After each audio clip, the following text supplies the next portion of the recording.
Today we discuss about nationalism in Europe. Europe में राष्ट्रवाद का विकास कैसे हुआ, इस पर हम लोग आज डिस्कस करेंगे। यूरोप में राष्ट्रवाद के विकास के विचार सबसे पहले फ्रांस की क्रांति के दौरान हुआ। 1789 में जब फ्रांस में क्रांति हुई तो रिपब्लिक की बात कही गई और लोगों के राष्ट्र की भावना को कहा गया। क्रांतिकारियों ने फ्रांस के सामूहिक पहचान देने के लिए कुछ कदम उठाए थे। फॉर एग्जाम्पल, पितृभूमि के विचार को बढ़ावा देना, पैट्रिक लैंड जिसको कहते हैं। फ्रांस में एक नया तिरंगा झंडा चुना गया, जैसे भारत के लिए चुना गया था। फ्रेंच को जन भाषा के रूप में फ्रांस में स्वीकार किया गया और स्टेट जनरल, जो कि लोगों का प्रतिनिधित्व करती थी, का नाम बदलकर नेशनल असेंबली कर दिया गया। पूरे देश के लिए एक समान कानून और माप की प्रणाली को लागू किया गया। Steps taken by French revolutionaries to create a collective identity among French people. The idea of fatherland, la patrie. Next, a new French flag tricolor was chosen. French became a common language of France. State General was renamed as National Assembly. Uniform law and standard measures and weight were introduced. Next, France के संबंध में हम लोग discuss करते हैं। France की क्रांति के बाद नेपोलियन ने फ्रांस पर अपना अधिकार कर लिया था। उसने अपने देश के लिए कुछ कानून बनाए जिसको नेपोलियन सिविल संहिता, नागरिक संहिता का नाम दिया गया, नेपोलियन सिविल कोड। इन कदमों को एक क्रांतिकारी कदम माना गया। इसमें जन्म आधारित सभी विशेषाधिकार समाप्त कर दिए गए।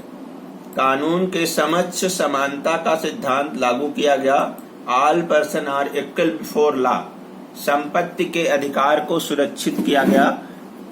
प्रशासनिक कानूनों को सरल बनाकर सामान्य फ्यूडल सिस्टम को खत्म किया गया। दास प्रथा पर प्रतिबंध हटाया गया, खत्म की गई और व्यापारिक संगठनों पर प्रतिबंध हटाया गया। Napoleonic civil code did away with all privilege based on birth, established equality before law, secured right to property, simplified administrative law and abolished salary system and removed guild restriction. Vienna Congress के बारे में हम लोग चर्चा करते हैं। 1815 में रूस, ब्रिटेन, ऑस्ट्रिया और प्रसा के प्रतिनिधि मिल करके वियना में यूरोप का उन्होंने बंटवारा किया। इसके बारे में अक्सर डिस्कस होता है यूरोप में। यह संधि उस बात के लिए की गई थी कि जिन देशों ने मिल करके नेपोलियन को युद्ध में पराजित किया था और नेपोलियन ने जिन क्षेत्रों को जीता था, उन्हें पुनः उन क्षेत्रों को वापस करना था। इस समझौते को वियना कांग्रेस या वियना संधि, ट्रीटी ऑफ वियना का नाम दिया जाता है। 1815 representative of UK, United Kingdom, Russia, रूस, Austria, Prussia met at Vienna to draw up a settlement for Europe. Main objective was Treaty of Vienna.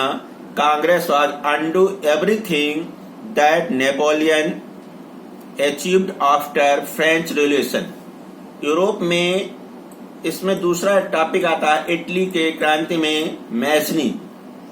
Italy में जो क्रांतियां हुई, राष्ट्रवाद की भावना आई, वह किस तरह थी, उसमें मैजनी का role of Mazzini, Giuseppe Mazzini in the unification of Italy.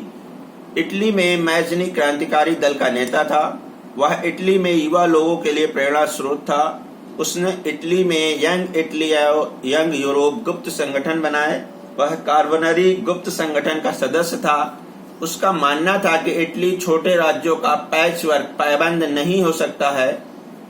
Metternich ने कहा था कि मैजनी वह हमारी सामाजिक व्यवस्था के लिए सबसे बड़ा खतरा है। Role of Giuseppe Mazzini in the unification of Italy. Mazzini was great revolutionary leader of Italy.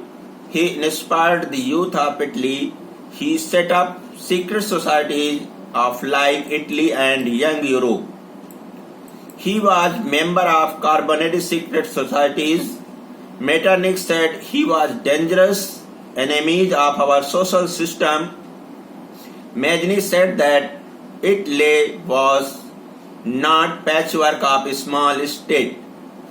Italy was not a patchwork of small state. Italy छोटे छोटे राज्यों का पैबंद नहीं बन सकता है।